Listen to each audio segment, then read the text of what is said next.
Friends, इस video में हम लोग बात करेंगे इनकम टैक्स के कैरेक्टरिस्टिक्स क्या होते हैं। तो इंडिया में इनकम टैक्स एक्ट है, इंडियन इनकम टैक्स एक्ट 1961 पहली बात होगी। उसके बाद अगर बात करें तो इनकम टैक्स कैसा टैक्स है?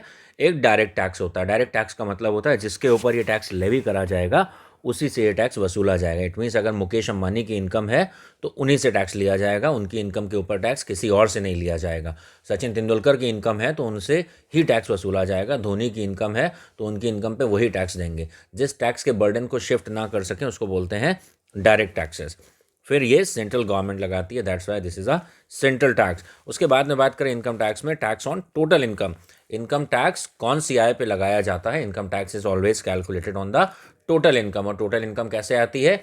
जीटीआई, ग्रॉस टोटल इनकम में से डिडक्शंस को माइनस करने के बाद। फिर ये एक प्रोग्रेसिव टैक्सेशन है। प्रोग्रेसिव टैक्स का मतलब आमतौर पे जैसे जैसे इनकम बढ़ती जाएगी तो टैक्स का रेट भी बढ़ता जाएगा। इट मीन्स जिसकी इनकम कम होगी उससे कम रेट से टैक्स लिया जाएगा और जिसकी इनकम ज़्यादा होगी उससे ज़्यादा रेट से टैक्स लिया जाएगा। इसका एडमिनिस्ट्रेशन किसके पास है? CBDT, central board of direct taxes.